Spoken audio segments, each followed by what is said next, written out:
ইসরায়েলের বিরুদ্ধে পরিচালিত সামরিক অভিযানে ইরান কি তার সর্বাধুনিক ক্ষেপণাস্ত্রের প্রয়োগ করেছিল? সর্বাধুনিক ক্ষেপণাস্ত্রের আঘাতেই লণ্ডভণ্ড হয়েছে ইসরায়েলি লক্ষ্যবস্তু। ইরানের ক্ষেপণাস্ত্রের আঘাতেই কি উচিত শিক্ষা হলো ইসরায়েলের? আর তাই মার্কিন প্রেসিডেন্ট ডোনাল্ড ট্রাম্পের নাম করে যুদ্ধ থেকে সরে দাঁড়ালো দেশটি। ইরানের সাথে আর যুদ্ধে জড়ানোর সাহস করবে না ইসরায়েল।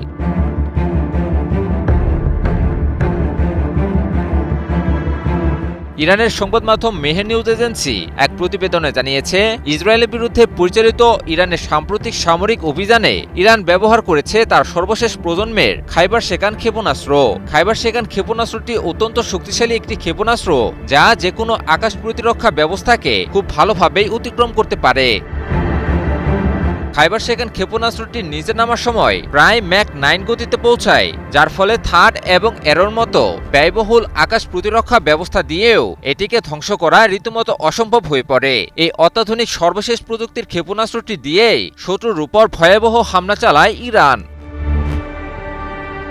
প্রতিবেদনটিতে আরও জানানো হয়েছে, ইসরায়েলের বিরুদ্ধে ইরান খাইবার শেকান ক্ষেপণাস্ত্র ছাড়াও ইমাদ এবং কদরের মতো ক্ষেপণাস্ত্র দিয়ে শত্রুর স্থাপনা মাটির সাথে গুঁড়িয়ে দেয়। ইরানের ক্ষেপণাস্ত্রগুলো ইসরায়েলের আকাশে রীতিমতো দুঃস্বপ্ন হয়ে নেমে আসে। অত্যাধুনিক আকাশ প্রতিরক্ষা ব্যবস্থাও থামাতে পারেনি এসব ক্ষেপণাস্ত্রগুলোকে।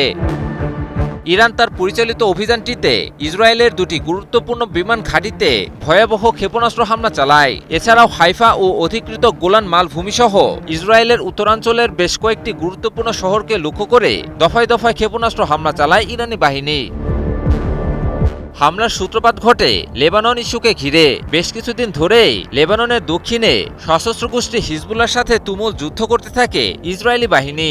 এক পর্যায়ে ইসরায়েলকে রেড লাইনের বিষয়ে সতর্ক করে দেয় ইরান। ইরান জানায়, সীমা লঙ্ঘন করলে দেশটির বিরুদ্ধে আবারও সামরিক অভিযান পরিচালনা করবে দেশটি।